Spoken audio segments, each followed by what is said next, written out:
New York City. New York City. The reports coming out of the Bronx are not good. It sounds like the Yankees might be considering running it back with what they have and no significant changes. Plus, we've got your voicemails coming up. What will the Yankees do with Giancarlo Stanton, and who will they pick up this winter? This is NYY Recaps. Welcome to Yankee Stadium. Just when they thought I was out, they pull me back in. Happy Saturday, everybody. Happy Division Series Day. It would be nice if we had a Yankee game to look forward today, but I'm going to be watching Braves versus Phillies pretty closely. That seems like it's going to be a good series. It was a good series last year. And I'm not going to lie, I don't like John Smoltz, and for that reason, I'm rooting against his Braves. So I'm pulling for the Phillies in that series. I think the Astros probably going to beat the Twins. Orioles and Rangers should be a good series. I'm kind of pulling for the Orioles there, but the Dodgers should handle the D-backs. My World Series pick at this moment is Phillies versus Astros again, but this time I think the Phillies might ride that momentum all the way. Toughest matchup for them is going to be the Dodgers, not the Braves. Braves pitching a little bit banged up. Anyway, we've got a number of voicemails to get to. We got a number of people in the chat. Good morning, everybody. Good morning. Good morning. Good morning. All right, so before we get to the voicemails, there's one story that we got to talk about. This one is from John Heyman. And now he broke the arson judge news, so take everything he says with a grain of salt. But he says that the Yankees don't appear to be headed towards making many major changes. The one thing that they want to do is get Aaron Boone to be a little bit more, I guess, tough on the players, a little bit more disciplined in the clubhouse. On its face, that sounds like a good idea, but wasn't Joe Girardi fired for being pretty much the same, for being tough on Gary Sanchez? And now you're saying go back and do it that way? Why not just bring Girardi back? Oh, man. The article also went on to say that the Yankees were interested in Cody Bellinger as a left-handed bat, but not much else. I do think that they are interested in Yamamoto because Brian Cashman was in the park for his no-hitter, for his second no-hitter. So take everything you read this time of year with a grain of salt. You're going to have all sorts of people claiming they have sources when they don't. You're going to have all sorts of stuff that gets fired up on social media and right here on YouTube, that a lot of it, I'd say probably 95% of it is BS. But I'd be lying if I said I wasn't concerned with all of the backpedaling and mixed messages that are coming out of the front office at this point. I got to say, it feels like more of the same to me. And as Laura C says, it's not what you want. But there's already been reports that the so-called audit that they were talking about isn't going to be as comprehensive as we were told it was supposed to be. Both Boone and Cashman are reportedly coming back. And honestly, they think this team might be one lefty bat and maybe some analytical tweaks away from being world champs. And I got to say, I disagree. Wrong. Your voicemail's next. But first, a word from our sponsor, Game Time. Getting tickets to all your favorite events should not be stressful. And that is why Game Time is the #1 fastest growing ticket app in the world. People love it. I love it personally. A lot of people have messaged me to thank me for the code, but don't thank me. Just use Game Time. Download the app to your phone. You can enter the code NYY Recaps. You'll get $20 off your first purchase. Terms apply. And you can get tickets to all your favorite last-minute events, maybe catch a playoff game that's not the Yankees. I used it on a college football game recently. I'm thinking about going to some basketball games, maybe a hockey game. Just trying to expand my sports bona fides, as it were. There's rainout protection, job loss protection, all that good stuff. When I say stress-free, I mean it. Game Time. Lowest price on last-minute tickets, guaranteed. They really are terrific. All right, next, we got to talk about the voicemails, beginning with Mr. Giancarlo Stanton. I lost a lot of respect for Giancarlo Stanton. he makes a comment at the end that he has, he knows what to do. He has a lot of work to do in the off season. How come he wasn't doing that in the past off seasons? Because this is not the first season he's really looked bad. He's never been really a contact good hitter for the Yankees. I lost a lot of respect. He should have been doing that years ago. So I contend that Stanton is, at his present point, not a major league caliber baseball player. I know he hits some home runs, but the guy can't run anymore. He can't play defense. He can't run the bases. He's not a major league baseball player at this point. To me, their best hope is to hope that he stays out of the weight room this winter. Forget about being on the cover of GQ magazine or whatever he's fixated with. Fix your swing so that you can be essentially Nelson Cruz for the next few years. Figure out a way to hit 250 again. That's not asking a lot. Figure out a way to stay on the field again. And I'm not even talking about in the outfield. I'm talking about taking 4 at-bats and not hurting your hamstring or your calf or your groin all year. Focus less on hitting home runs and more on being a good hitter in general. I think those are the changes that he's referring to. We don't need him to hit 50 home runs. That's not who he is anymore. We don't think he's ever going to be an MVP caliber player. So just put that out of your mind. But we do need him to be better than 191 or 211, which are what he's hit the last 2 years. But he's only 2 years removed, 2021, from hitting 273 with 35 home runs and an 870 OPS. Now, you can say 2 years is a lot in baseball years, and I would agree with you. But you don't have to get all the way back to that guy. Get a little bit closer. Get a little bit closer. Jay Mata says, I missed 21 Stanton. Remember that home run against the Red Sox? The grand slam? That was amazing. Just be dangerous again. Don't even bring your glove to Tampa. You're not going in the outfield. Station to station on the bases. Maybe be a little faster than you were this year.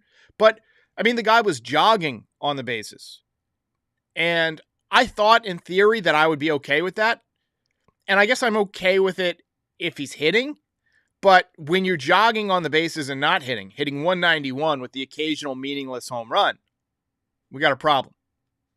And it's something the Yankees need to fix. Hey, Derek. This is Allison. Quick question. The Mets just fired Buck Showalter. Should the Yankees consider hiring him back? Thanks. Love your channel. Thank you for the question. So the Yankees might be interested in Showalter as a bench coach if Showalter were willing, but I somehow doubt that. But everything we've heard about the Mets clubhouse is that it was kind of a mess. You had, I believe it was Tommy Pham who said it was the least hardworking clubhouse he'd ever been around.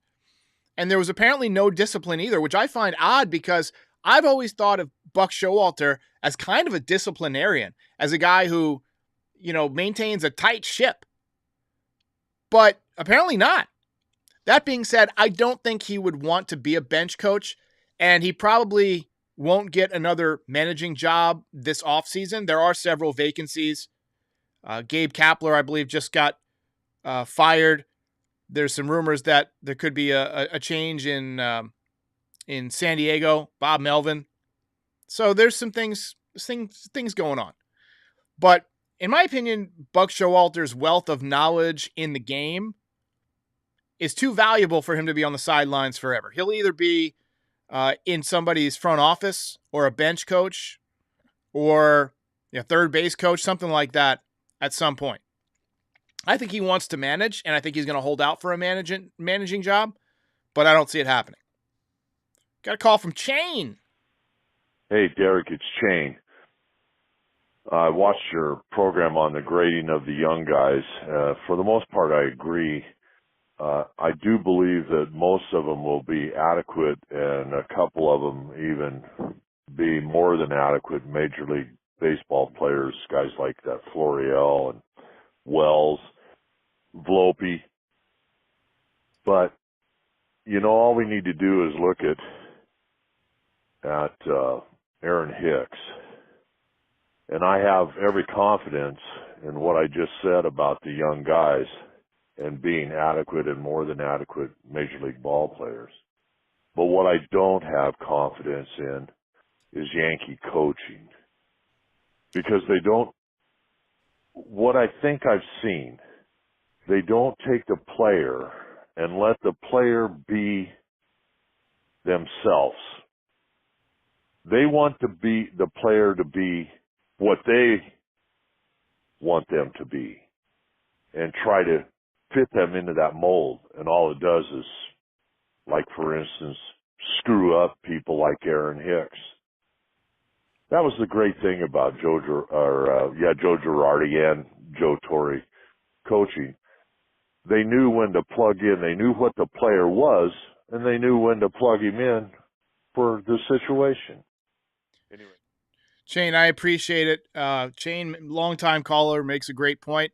You know, Aaron Hicks did do a little bit better after he went to the Orioles. I don't have his stats in front of me, but I can pull them up and tell you exactly how much better. But, you know, guys like Donaldson and Joey Gallo both stunk after leaving the Yankees. And, you know, Gary Sanchez had a little bit of a hot streak and a rebound this year, but he still hit, I think, .219 with about 19 home runs, which is about what he was doing with the Yankees. Aaron Hicks, I believe it might have been a mental case. With the Yankees this year, just to recap, hey, that's the name of the game. 188 batting average, 1 home run, 5 RBIs, 524 OPS. So basically dog shit. Then he got released. He went to the Baltimore Orioles, and over 65 games, basically 3 times the sample size, 236 at bats, he hit .275 with a .381 on base percentage, an .806 OPS, 7 home runs, and 31 RBIs. Nice job, Aaron Hicks. I got to hand it to you. I always liked his skill set, but he just couldn't play in New York. He didn't put in the effort. He seemed like he'd rather be golfing. Maybe getting released was the wake-up call that he needed. And some guys, that's what they need. Change of scenery.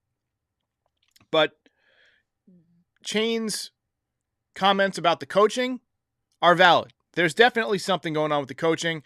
You know, they fire the coach mid-season, the hitting coach. Sounds like they're going to bring Sean Casey back. I would love to see it. I thought some guys made some valuable strides under Sean Casey. I thought that he was able to correct DJ LeMahieu, which is huge. Volpe got hot for a little bit, but then really tough September. So jury's still a little bit out, but I have hopes for Sean Casey. Another call from Derek.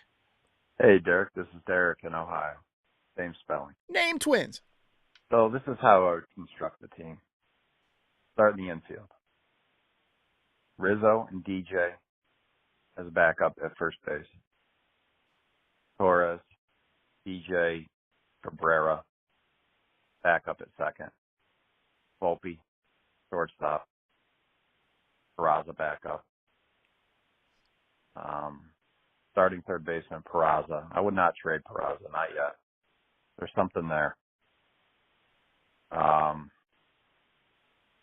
Catching, Austin Wells, and how comfortable is Garrett Cole, or how much more comfortable is Garrett Cole pitching to Rortvedt or Trevino? The idea of 2 left-handed hitting catchers at Yankee Stadium, that might bode well. See it on the screen. It's a tough call. I don't know. So, but maybe Cole likes pitching to Trevino better than Rortvedt, so who knows? That's a decision for Cash. Obviously, right field, Judge. Center field, I would love Bellinger. However, I think he's going to warrant too much money. I think Boris is his agent. I don't think the Yankees want to go 7 years on Bellinger. Well, he is just 28. So I'm going to go Kiermaier in center. I like Kiermaier.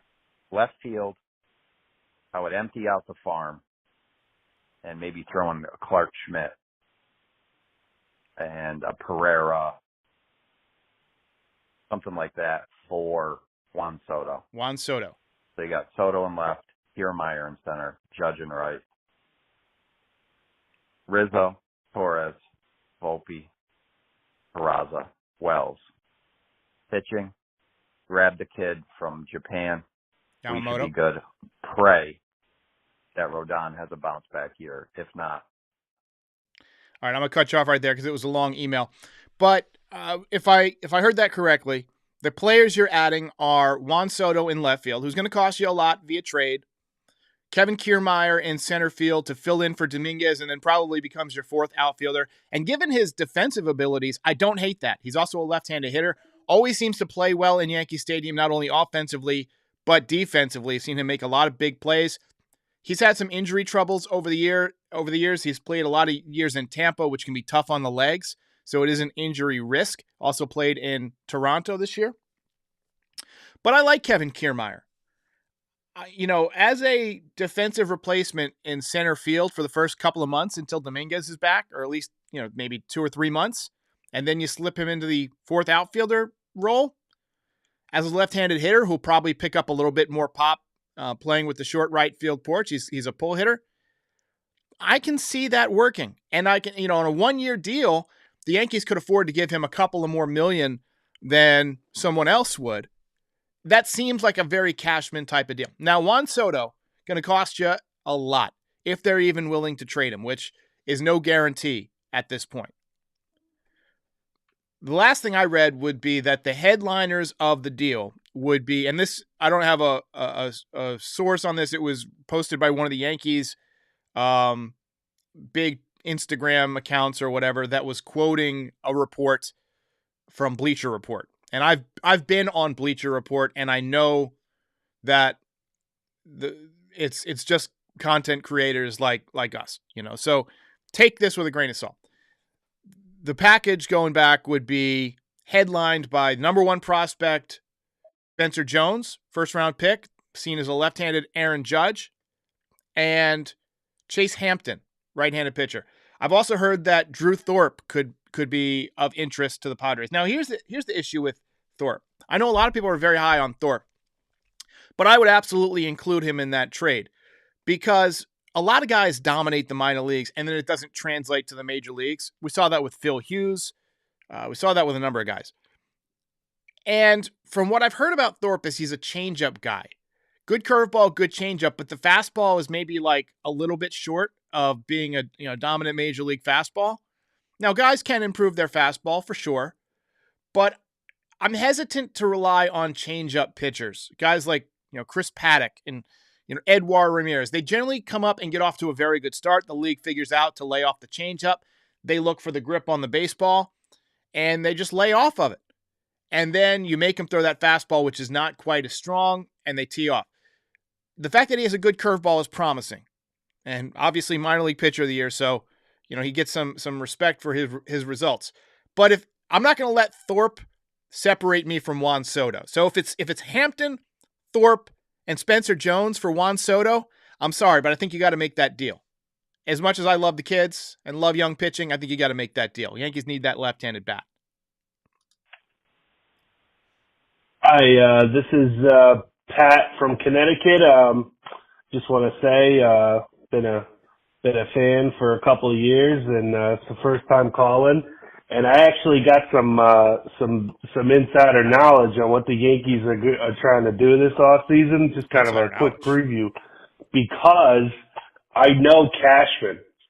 He frequents my place of business where I work, and so I know I kind of have an idea what the Yankees are going to try to do this offseason. But it looks like the Yankees are officially out on Bellinger, not officially, who I know was the number 1 topic of number 1 pick from your 7 players the Yankees need to go after. Cashman thinks he's too expensive, and I told him, I said, listen, Cash, he's a lefty, he's going to aim for that short porch. He said, doesn't matter, he's going to be too expensive, and I know he's a Boris guy, and he had some not so nice things to say about Boris, but also the Yankees are definitely interested in the All-Star 25-year-old Japanese pitcher. Yamamoto. All right, I'm going to cut you off right there because it was about a 5-minute long voicemail, and I appreciate your compliments about the show, but in the words of Ron Burgundy, I don't believe you. No offense to you, Pat, but I emphatically reject that Cashman would give some random guy at a place of business that he visits insider details on what the Yankees are planning to do. He would definitely not say they're completely out on Bellinger. He would say, yeah, you never know. Cashman doesn't make definitive statements like that. I do know that he's interested in Yamamoto because he went and saw him pitch, so everybody knows he was interested. But to say that, that he's absolutely not interested, it's just ridiculous. And it doesn't work that way.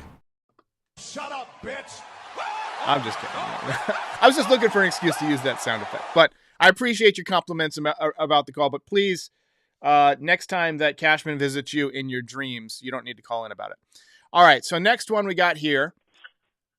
Hey, this is OMG Nick. I'm usually just called Bo. Oh! I just want to talk about our off-season and all that, and like what I want or what should happen because I think would be successful then is just like September. We had started playing like a decent ball club ever since the kids started playing because of the energy and momentum.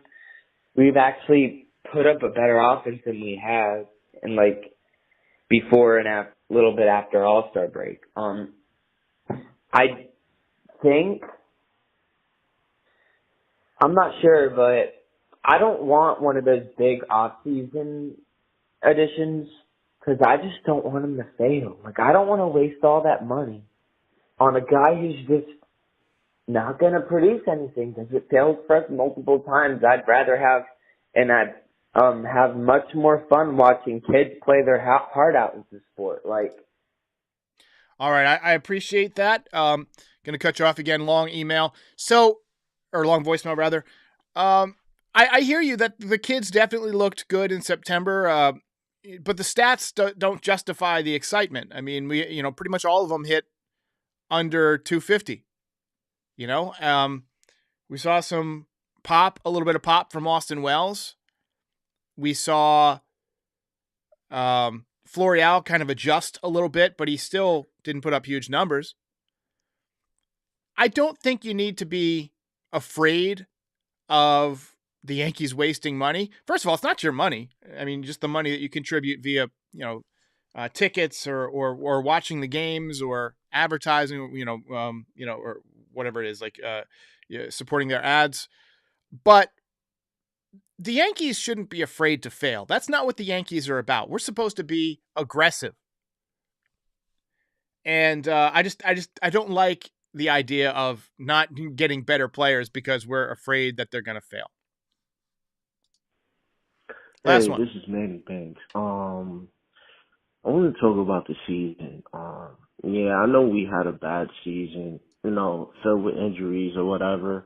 But the big blow to the injury was Aaron Judge hurting his foot in Dodger Stadium, which really, really blows my mind because he literally could have had he could have broke his own record, to be honest.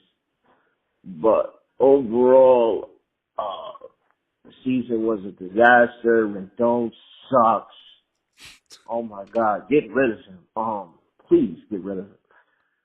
So, I don't think that Rodon is going anywhere. First of all, his numbers were horrible this year. He was 3-8 with a 6.85 ERA, so we wouldn't exactly be selling high.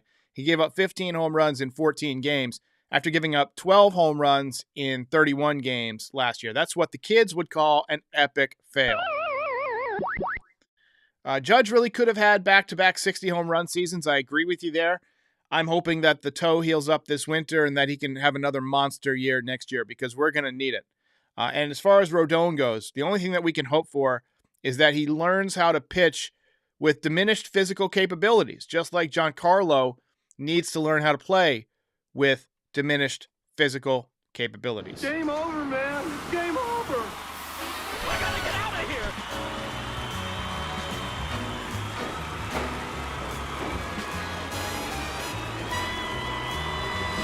Chris M says, looking at Spencer Jones's swing, I can see the Judge. So Judge works with a guy called Teacher Man. He's not the Yankees hitting coach, but the idea is that, being the same size, you can kind of take what you've learned from working with Aaron Judge and apply that. Basically, a left-handed version of Aaron Judge at Yankee Stadium would be ridiculous if you could get him pulling the ball in the air.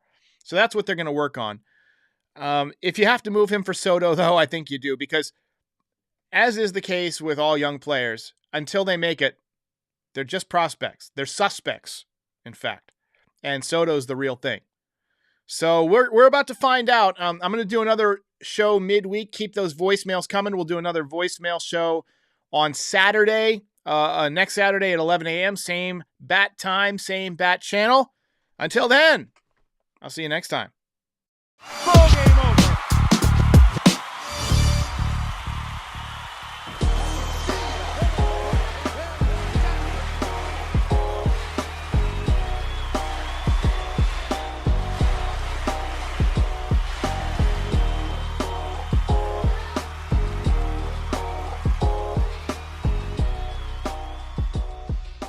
Most impressive.